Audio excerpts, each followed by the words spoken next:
So it's that time of the year where I take a step back and just look at the entirety of my manga collection just so I can appreciate how far my collection has come. Hello omnibusses, my name is Daidarius and today I'm gonna take a look at my manga collection as of the end of 2025. Now before I get into showing off my collection, usually I just take a brief moment just to look at my manga haul of the entirety of 2025.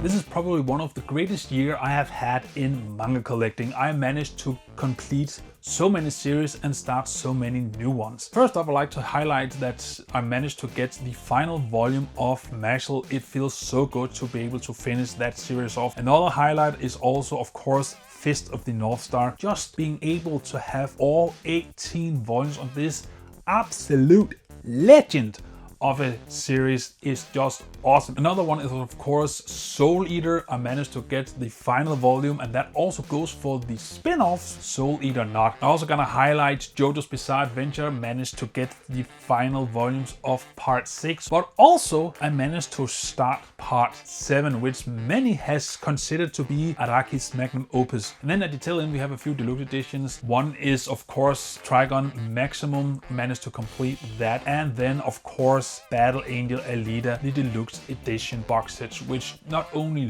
looks awesome but also feels awesome. But that is my manga haul of 2025. 110 volumes in total, though 5 volumes are missing, but I will get to that later in the video. But nevertheless, what an awesome haul. There is a lot of series that I managed to start and I'm looking very much forward to continuously collecting those during 2026. But without further ado, let's take a look at my manga collection. And I would like to start off where I often start off with, which is my Berserk Deluxe Editions from Dark Horse. There's not much to say about Berserk that I haven't said already in 2 different videos, but nevertheless, Berserk is goated for a reason. It is probably one of, if not the best story I have ever read in my entire life. Not only is the art absolutely breathtaking, but the characters are deep and flawed. The world is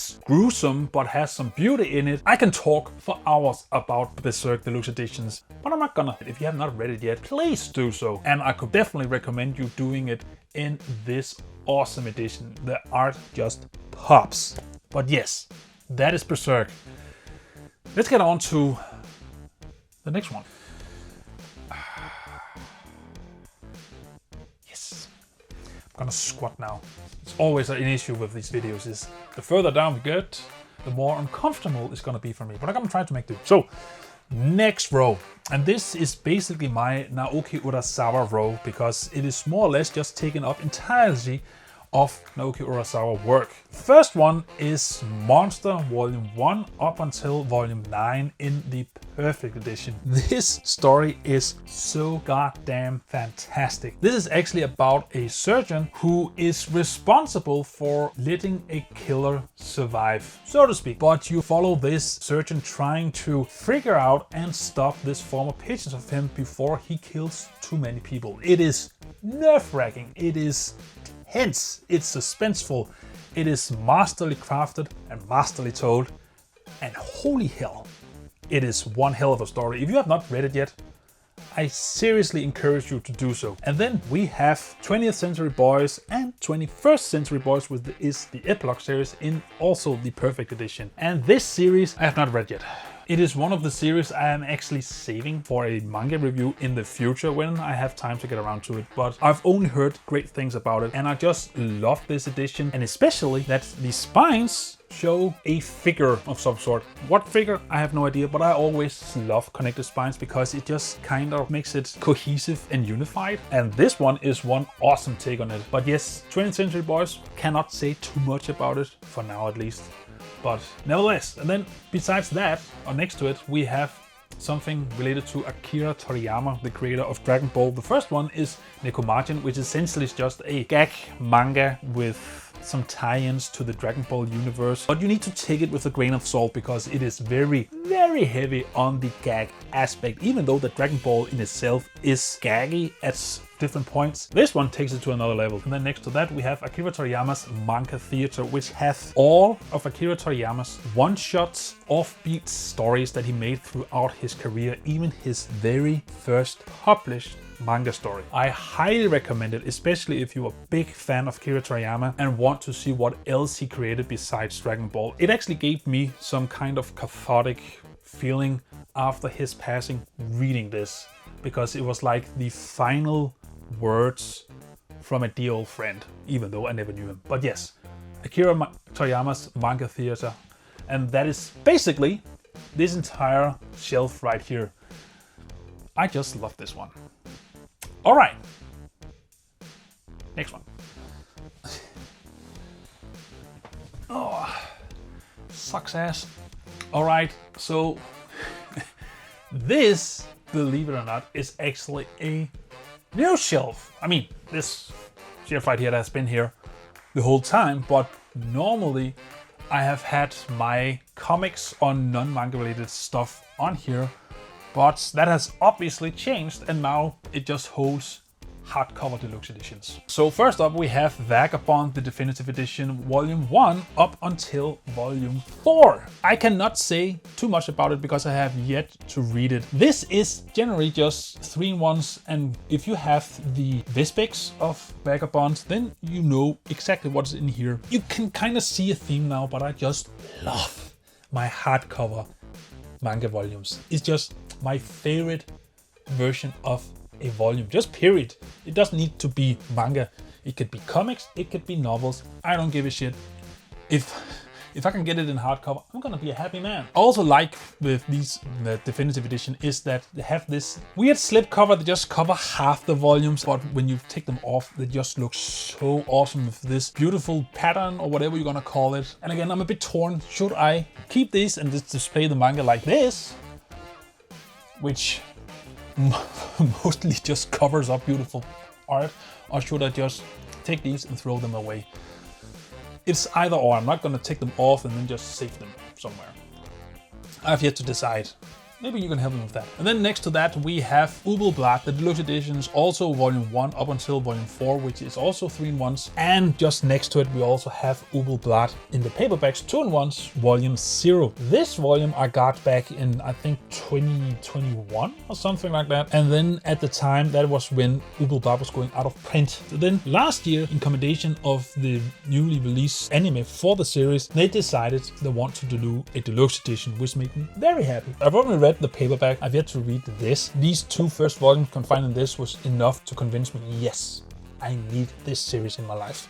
And then next to that over here, we have Ashita no Joe, also known as Fighting for Tomorrow, which is a title I'm never gonna call it. It's Ashita no Joe. This is probably the granddaddy of boxing sports manga. I want more well-known, well-respected older series in my collection, so it's not only just what has been released for the past 10 years. So yes, Ashita no Joe. Have yet to read it, but I will at some point. Maybe when I have collected the whole thing. Who knows? But yes, that is this row right here. All right. Let's get further down to probably my widest row. Can you focus? Yes. So here we are on my widest row.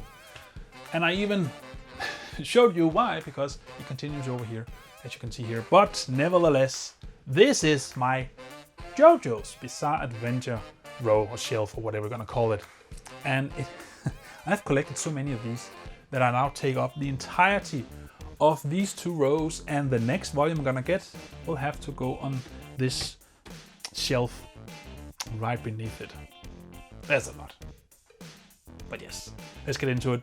First off, we have Manga in Theory and Practice by Hirohiko Araki, also known as the author of Jojo's Bizarre Adventures. Essentially, this is his book on how he creates manga, his thought processes, things he keeps in mind, how he creates characters, how he approaches story. Next to it, we have, in its completion, Jojo's Bizarre Adventure Part 1, Phantom Blood, Part 2, Battle Tendencies, Part 3, Stardust Crusaders, Part 4, Diamonds is Unbreakable, Part 5, Golden Wind, Part 6, big stone ocean, and now the first 3 volumes of Part 7 Steel Bar 1. And what I love about this is that each and every part is its own complete story. It is more or less told in a chronological way, but each part is structured so differently and is essentially just Araki's take on a specific genre. It could be soap opera in a small city, it could be a grand adventure like Indiana Jones, it could be a prison story,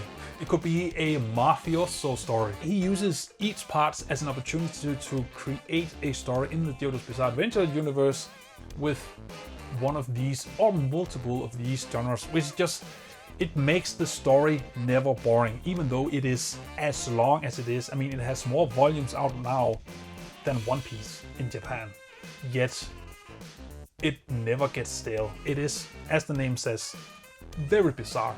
There's nothing quite like it, and that is why I think it is definitely worth reading. All right, let's get to this next one.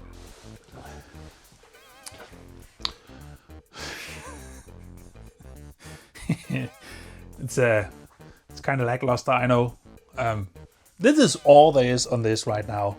It's gonna be filled up with JoJo Part 7 throughout the year, but nevertheless, for now, it is Thus Spoke Rohan Kishibe, Volume 1 and Volume 2. What it is one-shots of this character from JoJo Part 4 called Rohan Kishibe, which Araki has done throughout the years, and the third one is gonna get released later this year. And then we will see probably when we're gonna get a fourth one, but that depends on how long it's gonna take him to create new chapters for it. But yes, I very much enjoy these because they are one-offs. They are essentially just different chapters where you have an adventure confined to a single chapter, so there's not that much commitment to it.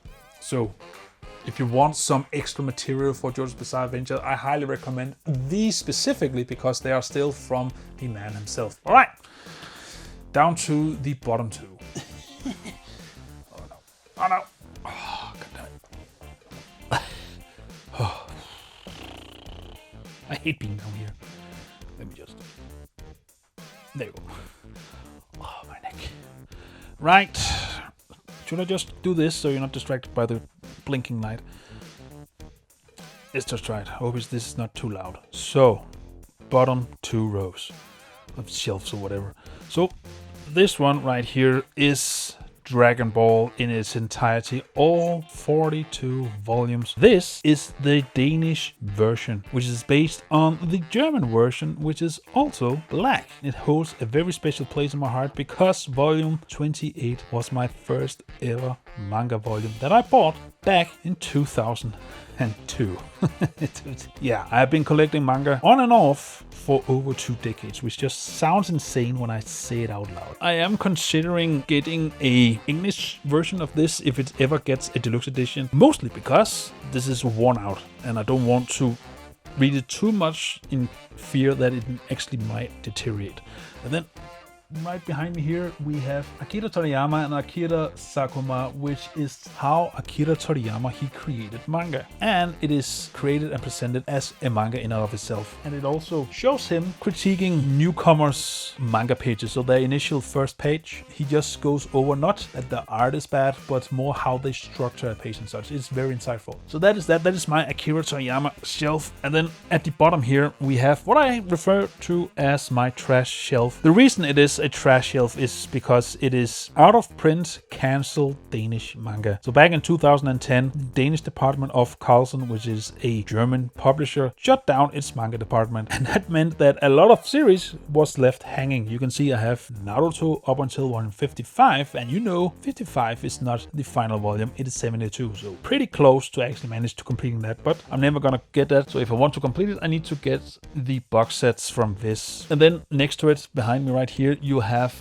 Full Metal Alchemist, the first 18 volumes. Volume 19 was the final one that come out in Danish, but I didn't want to get it at that point because why bother? It was getting cancelled. So I have that unfinished in Danish. And then behind me, just over here, you have volumes based on the Dragon Ball Z movies from the 90s. Essentially, they just take a screenshot of the movie and then they make a manga page out of that where they just create panels with it. It doesn't really work, but back in the day when I got it, I just saw saw Dragon Ball in colors. Oh yeah, that's awesome. It's really not. And then over here you have 2 misbuys for Pluto's 2 final volumes. I did not notice they were in German when I ordered them, so now I have them, and I want, of course, to sell them at some point, but then I have to sell it probably to someone in a different country. And at some point I'm gonna do it. But yes, my trash shelf, and you're probably wondering, why are you not selling this if, I mean, it's incomplete. That's the issue. First of all, how are we going to sell something that can never be completed? And second of all, I have nostalgia for it because this is what I grew up with. This is part of the beginning of my manga collecting days, right? So, yes, that is why I just can't cut the tie for it. Anywho, my neck is hurting. My neck is so much hurting. So let's get on to the shelf over there. Oh, all right, it's good to stand up again. So, this is the bookcase next to the one we just were at, and the top row right here has, among other things, Mobile Suit Gundam: The Origin, which is probably the greatest manga release in history. Not because of the manga itself, but because of the version, the edition here, the printing quality, the content, the extra. Every other hardcover or deluxe edition releases from any publisher wish that they were of this build quality. And that also includes Kodansha's very own deluxe edition for Mobile Suit Gundam: The Origin. It is, in my opinion, inferior to this one. But nevertheless, I'm not the biggest fan of this story. I don't think it is a bad. I just don't think it is as good as the hype has been around Mobile Suit Gundam. But nevertheless, I will say it is definitely worth a read, not only because it is a retelling of the old anime from the 70s, but also it gets you an idea of what started the whole Mobile Suit Gundam story franchise, so to speak. Then next to it we have All You Need Is Kill, which is just a manga adaptation of the novel of the same name, or short story of the same name, which is also what Tom Cruise's movie Live, Die, Repeat, or Edge of Tomorrow. Essentially it's just about this soldier who helps Earth fight against an invading alien race, and he then gets this ability where when he is killed, his day is reset, and then he tries to use the knowledge gained on his reset day to try and figure out how to beat the aliens. That is essentially it. Next to that, we have my 2 volumes of Planetes. And yes, I would love to own Dark Horse Deluxe Edition of Planetes, but I got this years ago when it was getting out of print. I'm not gonna do the hassle of selling these 2 just so I can get it in Deluxe Edition. I'm fine with this. I'm kind of attached to it since I had to hunt for it to get a really good price when it was out of print at the time. But yes, it is a fine story. It's by the same author of Vinland Saga, so Makoto Yukimura, and it is about space janitors, so to speak, who tries to navigate not only work but also life, ambitions, lost dreams, lost loved ones, so on and so forth. It is a neat tale. And then next to that we have Solanin, which is by Inyo Asano, and it is probably my favorite Inyo Asano work as of yet. And it's just such a beautiful, relatable tale. I highly recommend it, and you don't need to fear to be too depressed after reading it. I mean, it has some aspect to it, but it also has a big cathartic finale. And then next to it we have Goodnight Punpun, which is probably his most famous or infamous work, which is just Depression the manga. You can see that the colors get darker and darker for each passing volume, and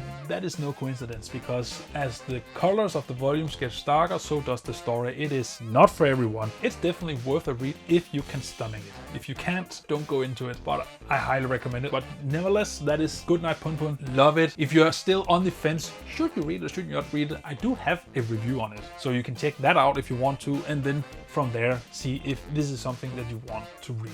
But nevertheless, this is this extremely packed shelf right here. Let's get on to this one. Just gonna squirt a bit. Yeah. Can you focus? Yes, you could. So here is the next one. And first up, we have a series I already mentioned, which is Vinland Saga by the same author as Planet Test. It is essentially the Viking manga. It recently, last year, finished. It wrapped up and we are still waiting for the final volume to come out. I don't really know if it has already been released in Japan, but it should be volume 29. And these are 2-in-1s, so the final one is gonna be a single thinner volume. This is also definitely in my top 5, if not top 3 mangas I have ever read, even though I haven't read all of it yet. It is holy shit, the characterization, character writing, the character development, screw the story, just the main character's journey from where he starts off on until where he ends up with is one of the best character writings I have ever read. And I have heard that Vagabond has a similar character writing for Mushishi in that one, so I am looking very much forward to reading it, especially for that. Yes, the art is fantastic, but the art, in my opinion, is only secondary to the story and characters. And here you get both. Now you will also notice this is not the deluxe edition, and that is because I started collecting this before the deluxe edition was announced. Now, would I rather have the deluxe edition than these? Yes. But these are in hardcovers already, and I don't want to do the hassle of selling these off and then buying the deluxe edition, because I don't really want to double dip on this story. I rarely actually want to double dip, but more on that later. But nevertheless, these are already in hardcovers. The paper quality is sufficient for me, at least, to just keeping these. And also, they look damn good on the shelf. Over here we have all 10 volumes of Inuyashiki, which is by the same author and artist as Gantz. It is about this old man who gets infected, I think, by an alien parasite. Then he turns into a cyborg, so to speak, and so does a young dude. And he becomes a supervillain, and the old guy becomes a superhero. I have yet to read it because I have saved it for a review. You will notice I have a few stories still saved for review I have yet to get around to, but that's because after I became a father over 3.5 years ago, it turns out you don't have that much time to spend on just deep diving into a story. Read it, write notes, write a deep script, or not deep script, write at least a thorough script surrounding the review, just the background, the art, good things, bad things, so on and so forth. Shoot the video, edit the video and such. It takes a long time, at least for me, because I'm bad at it. So normally I would be able to make 4 reviews a year. Now I am lucky if I can get 1. But eventually I will get around to it. But yes, Inuyashiki, I'm looking very much forward to reading it, at least. So that is this shelf. Let's get on to a, I won't say funny shelf, but it's just hard to define. Can I do this? Can you focus? Yeah, good. Even though I'm not the main attraction of this video, it is the mangas themselves. But here we are at this shelf right here. This is hard to define because it has a lot of random manga related shit on it.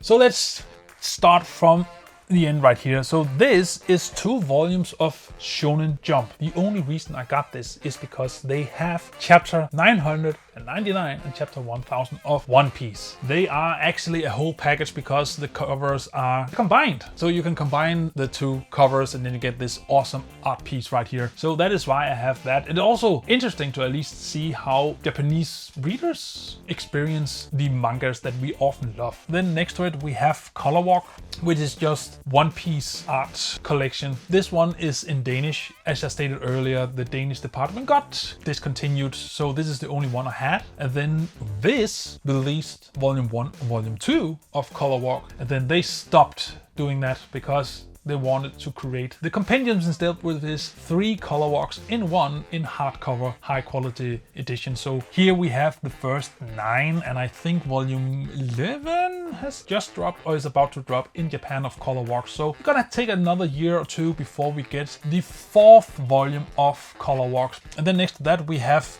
the complete art of Full Metal Alchemist, which is also an art collection just for Full Metal Alchemist. There's not much to it. I mean, you know what you're getting into. You have great art pieces in in full color, and then you have some background stories or information from the artist, maybe an interview, so on and so forth. Next to that we have Naruto art collections. The first two is in Danish, and then the final one is from Vest, so I can complete the whole tree right there. I'm not going to say too much on it. Then next to that we have the great Dragon Ball book. It has a different name entirely in English. I think it is a visual storytelling or something like that. But nevertheless, it is just the art collection from Dragon Ball. And then of course a big interview at the back. But this is a Danish version. And then next to that you have someone who made a guide to how to draw Dragon Ball, but it's not by Akira Toriyama itself. But it is definitely interesting. It shows off a lot of the techniques that artists use to draw, so to speak. And then over here, we have one of the greatest mangas ever produced, also a legend, not only in manga, but also in anime. That is Akira, the 35th anniversary edition. This is probably my favorite deluxe edition, at least when it comes to the looks of it, because most deluxe editions, you saw it with Berserk, you will see it with other deluxe editions. They're kind of bland, uniform in how they look and how they are designed, whereas I think here Kodansha really knocked it out of the park. It gave them an identity, not only with the slipcovers, but also when you take the slipcovers up and you see the manga volumes themselves look absolutely stunning. And then at the end you have Akira Club, who came with the box set, which is just some background information on how the story was created, some art pieces. Also it ties in the movie, and definitely a great way to end a binge read of Akira, because it gives you this insider information on how the story was created. All right, my feet hurts like hell, so this shelf I would like to dive deeper down because, or further down, because frick me. Oh, see ya. Just gonna move it back so you can see more of the shelf. Sorry about that. Oh. All right, and then this one we already went over my JoJo's Bizarre Adventures volumes, but now you can just see the final part of part 4, all of part 5, part 6, and the beginning of part 7 up there. But we're gonna focus on this shelf instead for now, at least. And then first up we have volume 1 until volume 8 complete of Pluto by Naoki Urasawa. This is one of those I have saved for review, so I have yet to read it, but I have heard great things about it, and it is a retelling of Astro Boy. And yes, that is the series where I managed to buy the 7th and 8th volume in German initially, which that stings, but it taught me a valuable lesson, which is always ensure before checkout that the volumes you're buying are actually in your desired language. So there's that. Next to that, we have some Junji Ito books. We have Yo, Uzumaki, and Tomie. Junji Ito is a very famous horror artist. His strength doesn't lie in storytelling, but it does lie in depicting terror and horror in unique ways with the manga medium. I like him, but I don't enjoy him that much, which is why I only have 3 books of his. What I will say is that if you are a Junji Ito fan, then this has done an absolute great job of just creating hardcover, high quality releases of his short stories. Next to that, we have Death Note, the Black Edition, Volume 1 up until Volume 6 complete. I usually say it doesn't really need an introduction, but I keep reminding myself that this series ended in like 2010, which is over 15 years ago, and there are a lot of people getting into manga that has never heard of it, never read it. But essentially, it's about this kid who finds a magic notebook where if he pictures someone's face in his head while he writes their name correctly in this book, then they are gonna die. So now he needs to figure out what he wants to do with this newfound power. Is he gonna take over the world? Is he gonna make the world a better place? Is he just gonna use it for emergency? What is he gonna do? And then from there you have a cat and mouse story. And then I also have this necklace right here with just L's logo design on it. Then next to it we have Death Note short stories, just the spin-off stories by the same author and artist. Then there's more to it. And then next to that we have How to Read Death Note, which is the 13th volume, which is essentially just a data book. And then at the end it has the prototype for Death Note. But unfortunately so does Death Note short stories, so I have the prototype twice. which sucks. And then next to that, I just have a knockoff Death Note or a prop Death Note. It's just a normal notebook that is made to look like the Death Note from the stories. It even has some Easter eggs in it. I think it's a fun little tidbit. Then next to that, or besides that, we have Neon Genesis Evangelion, Volume 1 up until Volume 5, complete, absolute goated series. The anime is, I haven't seen it, but it is definitely infamous to being weird and also ending 3 or 4 separate times. As a mecha story, which is not entirely focused on the mechs, but they are part of it. I enjoy this more than Mobile Suit Gundam, The Origin, but you cannot really compare them at all. They are different kind of stories that uses mechs completely differently. But this was just weird and abstract enough that I enjoyed it, and I want to reread it just to see if I can analyze and get something else out of it than my first read through. And then next to that we have Versus by one who is also famous from creating Mob Psycho 100 and One Punch Man. Essentially you have this world where humans are on the brink of extinction because what they consider their natural enemy, which is an enemy they cannot defeat but the enemy can easily defeat them, have pretty much eradicated all human life, and they try in a desperate mission just make a portal to get a different human world to them so they can help them kill this enemy. The issue is this world they get have their own natural enemy that is different from this one, and when they was also on the brink of extinction, they thought to themselves, hey, how about we create a portal that then gets humans from a different world onto our plane to help us eradicate humans. Essentially it is 13 worlds where humans are on the brink of extinction. They each have their own natural enemy. They are all different. It could be a kaiju, it could be robots, it could be demons, it could be whatever. And they all had the same idea of summoning other civilizations through this portal, so they all get combined into one singular world where you have these 13 factions of humans now trying to survive 13 different natural enemies that just are out for blood. Rock and a Hard Place is a pleasant vacation resort compared to the humans in here. It is awesome, it is stressful, you never know where the story is gonna go, there's never a dull moment, you have no time to rest, and the art is absolutely amazing. Volume 5 is gonna come out later this year. I highly recommend it. Give it a go because holy shit. But yes, that is this row right here. On to the next one.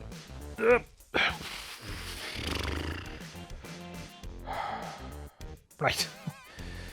We are down here again. Yay. So these are the bottom 2 rows. And let's get to it. The first one right behind me right here is Volume 1 up until Volume 18 of Mashles Complete. This story is mostly known as Harry Potter meets One Punch Man, where you have this main character Mashles, who is magicless in a world full of magicians. To survive, he needs to fake that he can do magic by using his insane strength. It is one of the funniest stories I have ever read. The action is awesome, and it is also throughout light-hearted.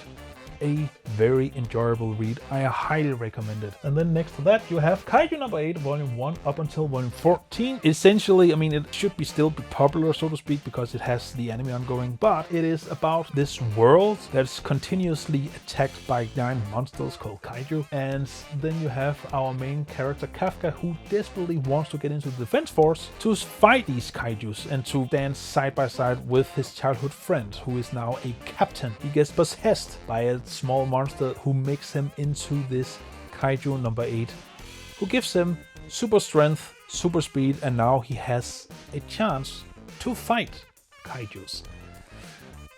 But the world can never know because he is himself a Kaiju. It is actually quite entertaining. I love the way it minimizes the amount of panels on each page to keep the story momentum just going, because you're just flipping through pages quickly, but it makes the arts pop, it makes the speed breakneck, and it's not complex, but it definitely a worthwhile story to read. And yes, we're gonna get the final 2 volumes later this year. And then next to that we have Kaiju number 8 B-side, which is just side stories with these side characters, just kind of fleshing out 3 specific characters, which is always nice to actually have more focus on the side characters. And then at the end there we have Yugioh the Galactic Patrolman, which is tied into the Dragon Ball universe, and it tells the story about Yugioh who crash lands on Earth, and then he needs the help from an engineer on an island to repair his ship so he can go back home to report whatever he needs to report. I can't remember, but it is actually a good story, and it's always nice to see Akira Toriyama doing other things than just Dragon Ball action. So yes, that is that. And then the one below me is all of One Piece. It is the Danish version, Danish cancelled version, unfortunately. I have from volume 1 up until volume 59. Now, One Piece is a story I definitely want to collect at some point. I just don't like this edition of it currently, because they, in my opinion, often butchers names of characters. Most infamously, Zoro has been rebranded to Solo. Why? But there are more instances of this, and I also don't think the volumes themselves are that good quality. I could get the box sets just to get it, but I'm also hoping that at some point we're gonna get a hardcover release with the digital colored version. And then underneath in here, you can see it in the B-roll, I have One Piece Red and One Piece Blue, which is data books. There exist 3 more. None of these were released in English. Unfortunately, I don't know why this is not doing it. Just release the data books. Just ask the Germans and the French, and I also think the Italians, if they are worthwhile, and I'm pretty sure they will say yes. So this is also kind of a trash shelf, but not really, because One Piece is probably my favorite ongoing manga currently. I love it to death, even if I don't have soon half the series. I still love it, and it's also the reason why this specifically is a series I want to collect fully in the future. But yes, that is this bookcase right here. We still have more to go, so let's get to it. All right. Jesus, my face. So this is actually a smaller bookcase just right next to the one we were just at. And the reason this is smaller is because my room has a tilted roof or wall, so I cannot put a fully sized bookcase next to it. This is the highest it can go, unfortunately, which sucks. Which also means I'm gonna run out of room for manga this year.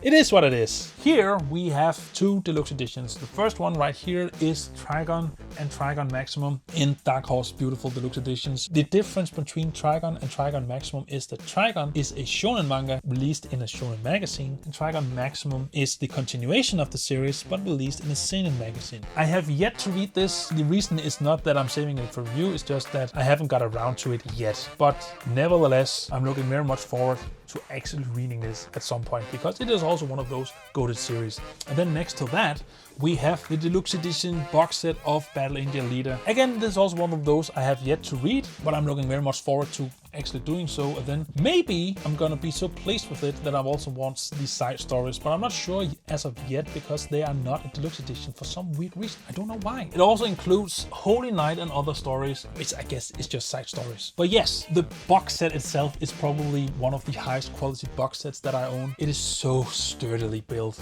as I mentioned earlier. But that is these 2 stories right here. Or stories, 2 manga series right here. So right now, I think we're just gonna jump down to the next shelf, which has a lot more going for it. This awkward angle again.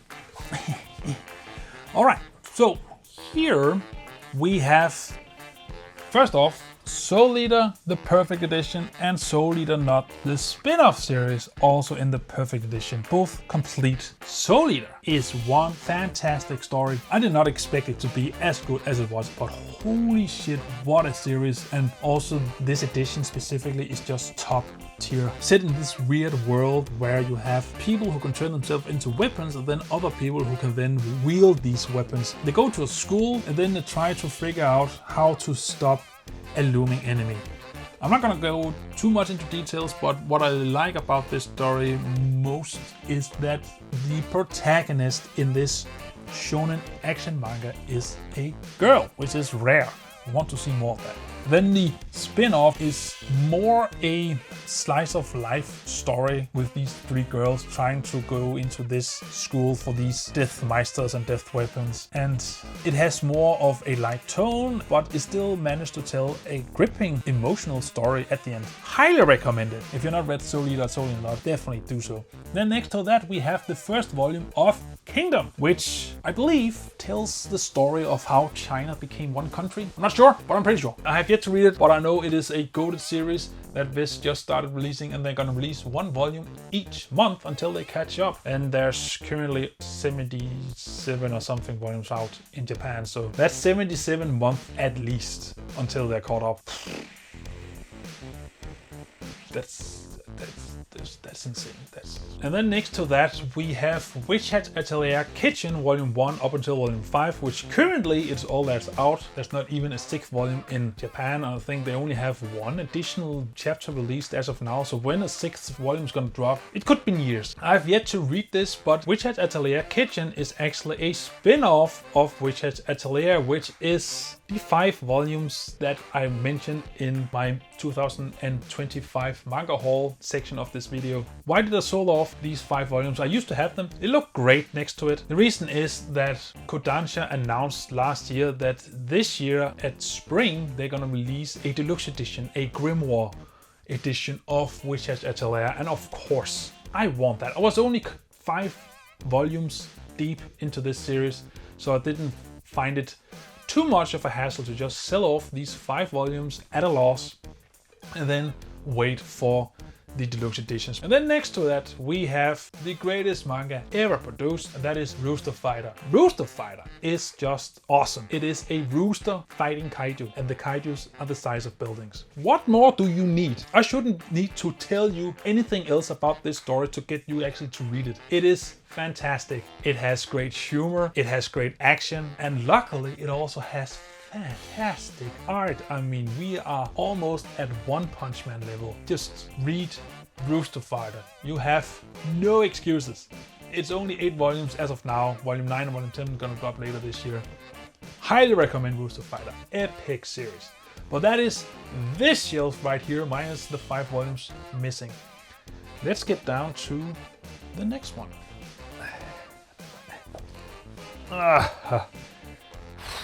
Right, so here are the final 2 shelves on this bookcase.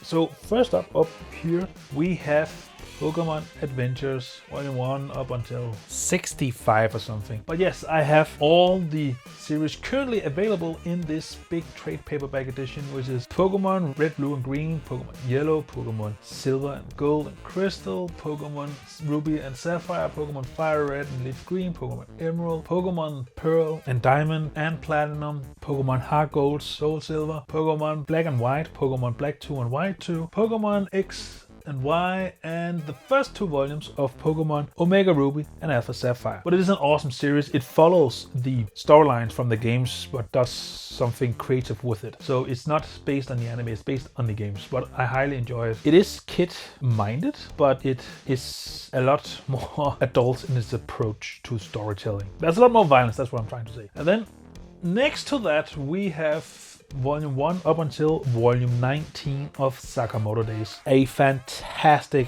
action shonen series where you have this character Sakamoto, who used to be the greatest assassin in the world until he met a girl and he fell in love. And then he retired and had a daughter and he got fat, and then his old assassin's worlds came looking for him, and then he needs to try and fight to protect his family. But yes, that is these 2 shelves right here.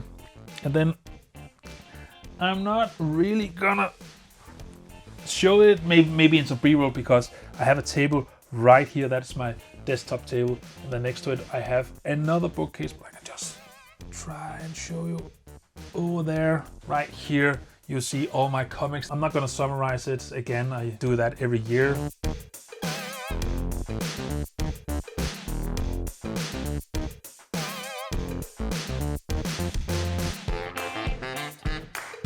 we're not going to focus on this because this is a manga collection. So instead we're going to jump on to the next bookcase. Slowly getting into the final stretch. So this is the third and final complete bookcase that I have of manga, and then we still have half a bookcase left, which is onto my left right here, but over half of it is taken up by non-manga stuff like novels and other things. But nevertheless, we're not going to focus on that. We're going to focus on this. And first up right here we have Parasyte Volume 1 up until Volume 8 complete. And this is yet one of my infamous saving for review series, so I've yet to read it. There exists a hardback color edition of this. I would have gotten it if not for the fact that I have already collected the full series before the color version was announced. All I know about this series is that people get infected with parasites and it gives them superpowers in how their bodies are morphed and changed and such.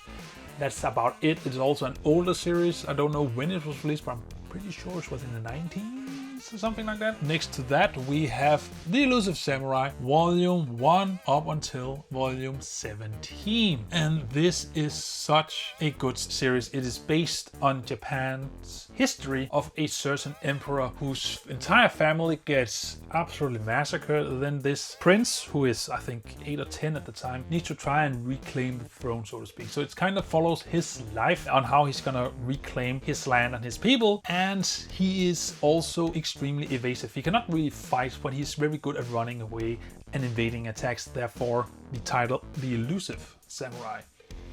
It's interesting. It's very heavy on the Japanese history, which makes it very daunting to read. But fortunately, at the back of each volume, the author provides a lot of real Japanese history to support the story that you just read, the volume you just read.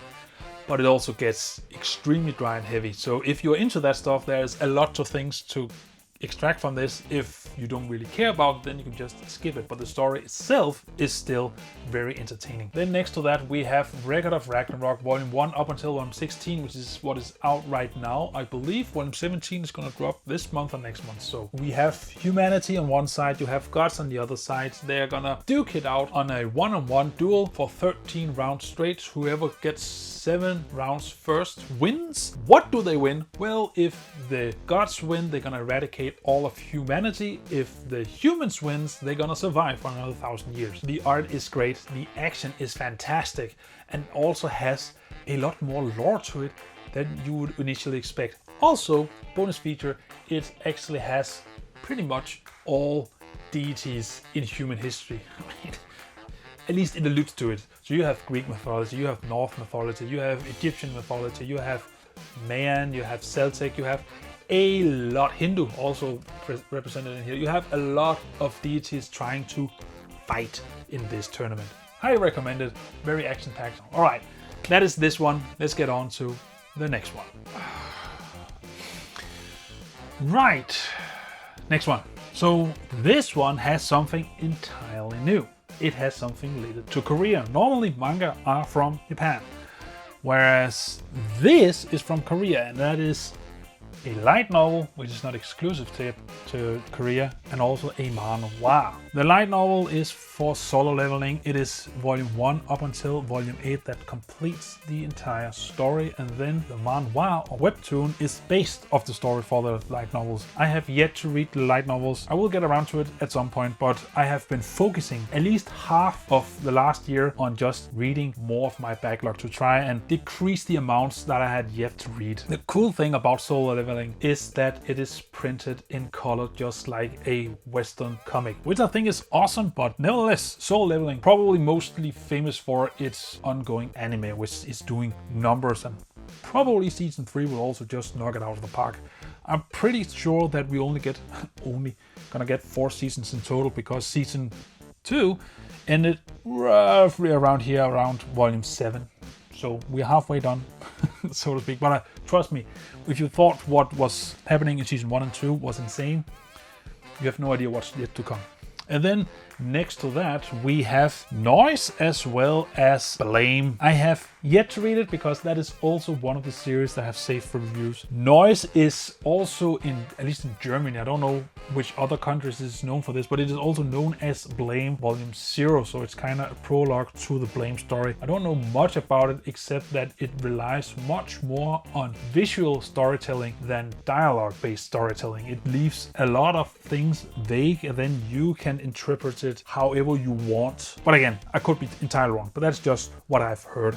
But yes, looking very much forward to actually read it. Next to that, we have Hellsing, the deluxe editions, volume 1 up until volume 3 complete. And this is an absolute bonkers series. I expected chaos and mayhem. I did not expect it to this degree. This was an insane read. It's essentially just a group of vampire hunters that are also having the most powerful vampire on their side, trying to hunt down and defeat vampires among other occult things. The art in the beginning is extremely wonky, but it is evidence that Hirano, who is the artist of and author of this story, just progressively gets better and better and better with their art, and in volume 3 it really stands out. Well, yes, that is this one. On to the next one. Awkward position again. It's gonna stay right here. All right. So on this shelf right here, we have Blade of the Immortal Deluxe Editions from volume 1 up until volume 10 complete. It is such a great story that I did not expect to spend so much time on philosophy, but given the fact that it is a samurai story, then I should have known. Essentially, it's just you have this main character called Manji, who is immortal. He cannot really be killed in battle, and he needs to help this young teenage girl avenge the murdering of her family by these elite rogue samurais. Highly recommended. One of the greater revenge tales that I have read, because it has so much more to offer than just that. It's also character growth, development, changing of perspective. But then over here we have a new edition, which is Gajakota, or however you pronounce it. Essentially, you just have our main character who comes from a world that is isolated and above a bottom one world, and he gets banished to this underworld because he is accused of a crime he did not commit on one of his loved ones, and now he wants revenge and he wants to get back up into this world. But no one has ever made or survived the journey from the upper world to the world below. If you haven't read Gajakota, I highly recommend it. Such a unique punk series with the emphasis on punk. Right, next row. Alright. Slowly seeing the end of this huge endeavor. Alright, this is the shelf beneath it. First up, over here you see volume 1 up until volume 12 of Helk, which is not the story I expected, but holy shit, the emotional baggage this story has with it. It really caught me by surprise, but it also resonated a lot with me. What an epic story. I mean, I'm kind of lost for words. The art in here is fantastic. It is purely digital. The storytelling is immaculate. Nevertheless, these 12 volumes was insane. Also, one unique thing about this, the same goes from my Monsters Perfect Edition, which I forgot to mention, is that the covers are connected. Usually it's the spines, but here it's the covers. The monsters show this 3x3 grid that just show, I guess, a wall with paintings, where this is just one big, fat, wide image of just all the characters and contents inside the story. It is insane. I mean, you need to dedicate so much floor space, or if you want to display it, shelf space to show this entire connected cover, but holy shit, it looks fantastic. All right, next to that, we have Colorless Volume 1 up until Volume 7. That is also complete, and Colorless is such a unique story. Like normal manga, it is printed in black and white. Makes sense. But there are few panels that shows color, and that is for a reason, story reason, because in this world, the world was deprived of color. It is actually in black and white. But then there are these pure essence of primary colors, and they are actually depicted with that color in here, and it is a part of the power system. And then the story uses that to kind of guide the main characters on his mission, which is to restore color for the world. highly unique. And then next to that, we have Full Metal Alchemist in the Full Metal Edition, Volume 1 up until Volume 18, which solved my issues with my cancelled Danish manga, which is that now I actually have the full series in a hardcover edition, no the least. Fantastic series. I love this series to death. I love it so much that I even got a modified version of one of the one of the characters in here, tattoo, which is this one. So whoever have read Full Metal Alchemist, you know exactly what it is. And then at the end, we also have Full Metal Alchemist 20th Anniversary book, which consists of side stories or one-shots connected to the world, which was also released in relation to games or festivals or something like that. But yes, also in hardcover, which is also fantastic. But yes, that is this shelf. Full Metal Alchemist is probably also one of my favorite completed work as of yet. It will probably be dethroned once I get to read the final volume of Vinland Saga, but until then, I'm pretty sure this is still king. For now, at least. Right, still got a few more shelves to go, so let's do it. All right.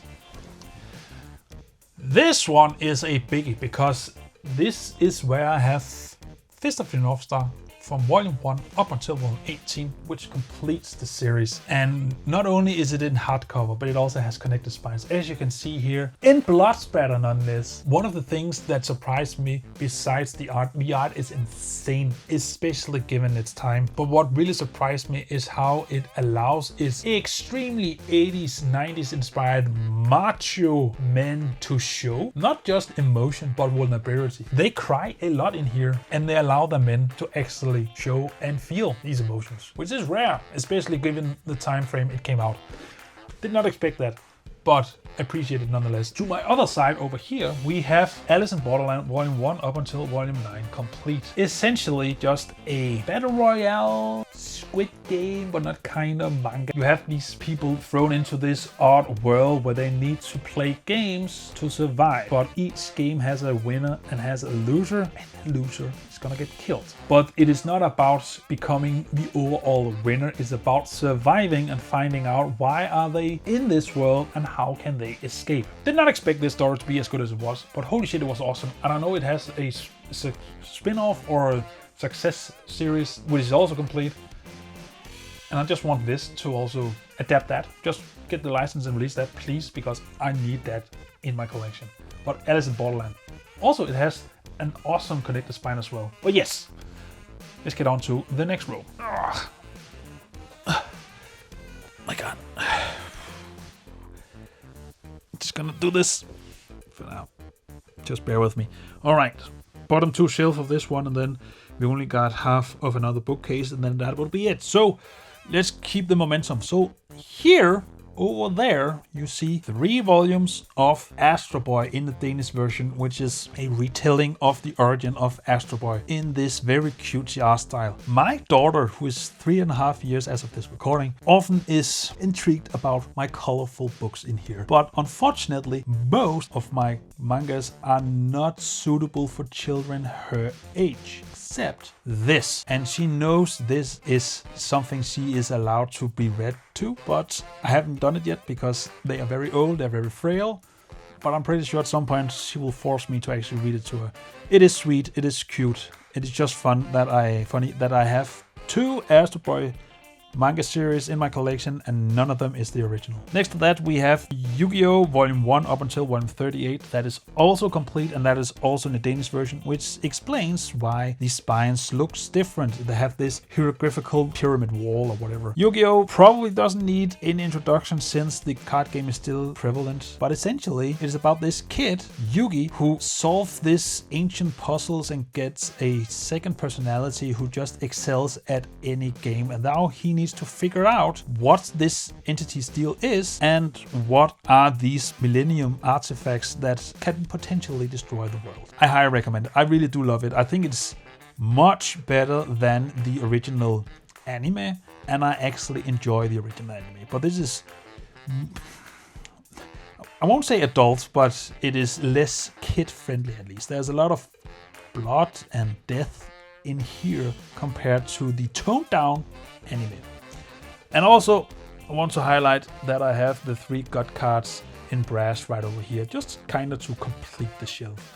All right, and then underneath we have volume 0 up until volume 28 of Jujutsu Kaisen. Also a series that probably doesn't need introductions in this day and age. Highly recommended. I think it's very enjoyable, but probably just an English translator. But in the later half of this series, the series just becomes confusing to read when you're not that deep into the meta of the series. And I'm not. I just know that they changed translators and then suddenly the story just becomes difficult for some weird reason to actually follow along with. And we're also only missing 2 volumes until we will have all 30 available volumes, because that will conclude the series.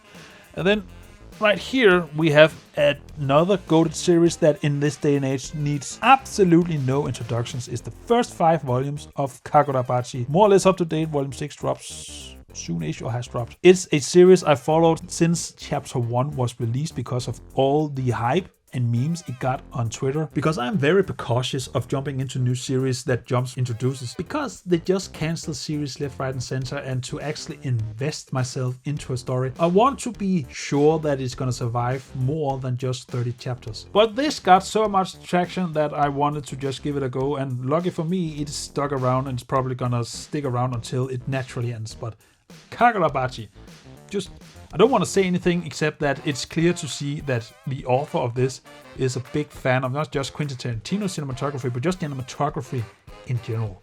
Because his cinematography has attitude, it has the sauce. Alright, let's get on to the final 3 shelves. I need to get further down. Cool. This video is long enough. Let's just jump straight into it. So behind me you have one of the series that I own that has the most boring spines ever. I hate this. I mean, it fits the firefighter theme, but Jesus Christ. This is volume 1 up until volume 34 of Fire Force, completing the series. It is by the same author as Soul Eater and Soul Eater Not, and let me tell you, the anime is apparently doing this series a disservice because it is speedrunning the climax of the story, and this story is not what you expect from the get-go. Jesus Christ, does it throw a curveball, but it makes so much sense. And when you get to that final volume and you see what the author is cooking with the conclusion of this, holy shit. Mind blown. I will not say more because it's gonna ruin it if you haven't yet experienced it. But Jesus Christ. Awesome series, and when you look at the art, you're gonna get absolutely mind blown the fact that this was a weekly series. Next to that, we have some more fire-related manga series because apparently I am a pyromaniac. That is Fire Punch by Fujimoto, better known for Chainsaw Man. And Chainsaw Man, let me just tell you, is the more tame variant than Fire Punch, because Fire Punch is completely unhinged. Essentially just have a post-apocalyptic world that is in eternal winter, and then you have our main character who can regenerate, and he gets burned with a fire that does not extinguish until it has completely burned out its fuel. So which is, if it's humans, then until they are dead. He keeps regenerating, and this fire keeps burning, which means he's eternally burning. That's the setup. Now he wants revenge. Next to that, we have 2 other Fujimoto works. We have Look Back, and then we have Goodbye Eri. Both are one-shots, and Look Back was such a good story. It also recently got a 45 minutes or so anime release, and I have yet to see it, but if it's anything like this short story, it's gonna be fantastic. It's generally just the look into manga creation, but also how you can have imposter syndrome when you compare yourself to others, and be wary if you have committed to the wrong dream for your life, and much more. And Goodbye Eri is just a uniquely take on how to use the manga medium to tell a story through, in this case, the paneling, which is trying to show that the manga is told through a camera, and it uses the paneling as such and the framing as such. And I won't tell you more because it's a story you need to experience, but it's definitely worth reading. It has a lot of twists and turns because it's Fujimoto. I actually think Look Back is the more tame of the 2. Take with that as well. Alright, let's get down to the 2 final cases, shelves, and then let's wrap this up. Oh. All right, I'm just gonna go in here. Not making much up here. All right, final two, then that'll be it.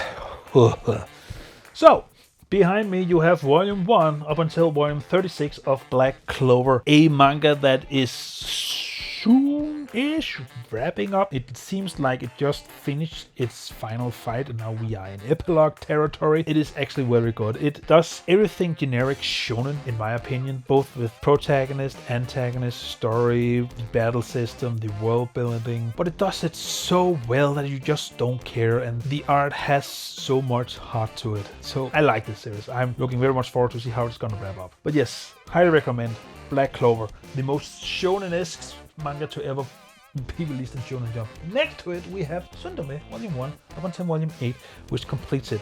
And this is my one and only ecchi manga. I was recommended this manga because of the plot, and especially the climax would apparently emotionally destroy me. It didn't really manage to do that, but I did think it had something to offer when it actually dialed in. This is also one of the mangas that I've actually reviewed on my channel if you want to know more of my opinions on it.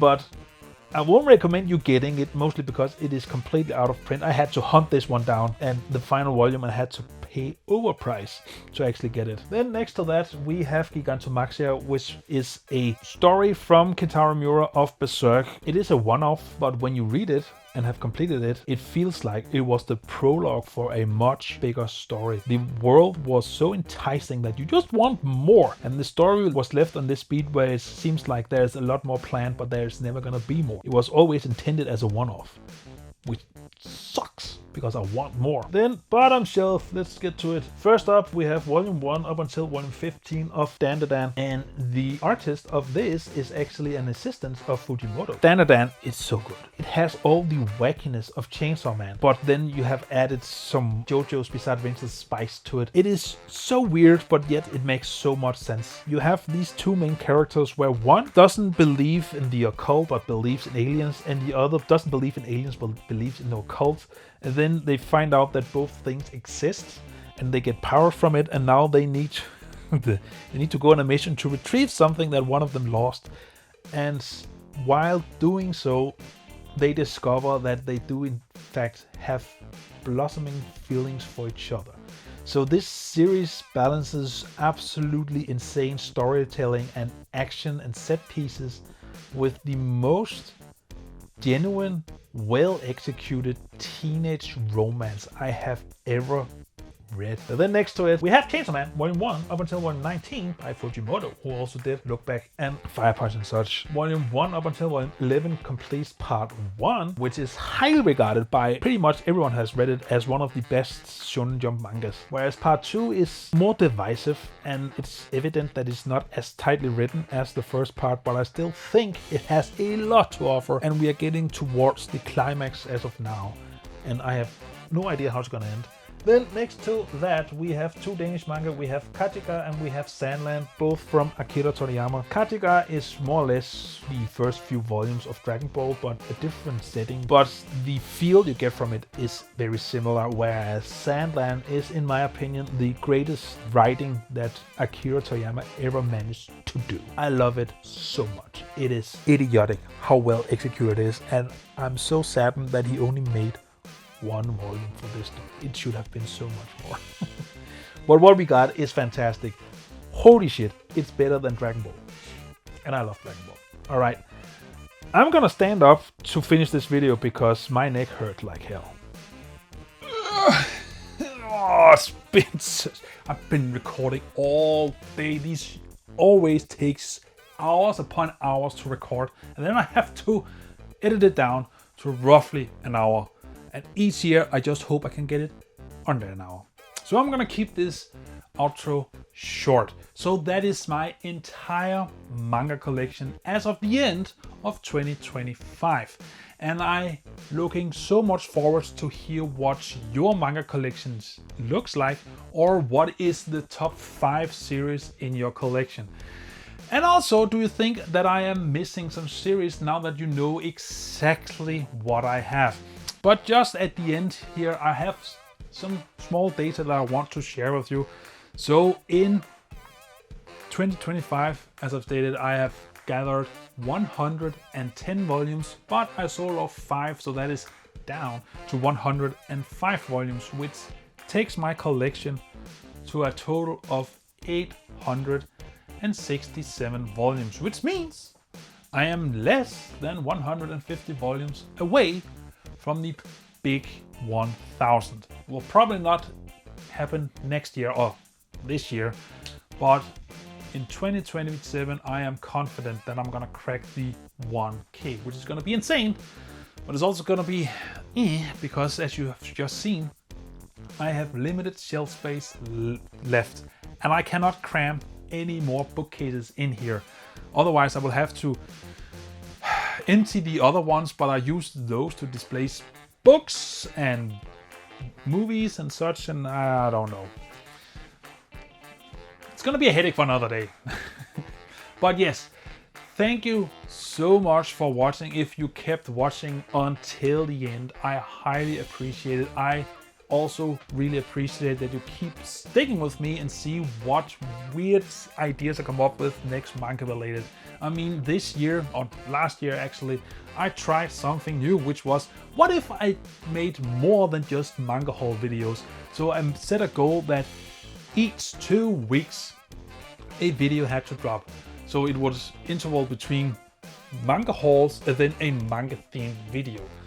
And it took a lot more out of me than I thought, because I only doing this as a hobby. I have a whole life and other responsibilities, being a father, having a job, so on and so forth. But it was also very fulfilling. And I'm just trying to see if I can continue that going into this year. I have some ideas, but otherwise we'll see what I cook up. But hopefully you will continue watching me throughout 2026. If not, then at least I appreciate you for sticking with me for so long. Alright, until I see you in the next video, which, spoiler alert, will be my wish list of 2026. Just remember to stay awesome. See ya.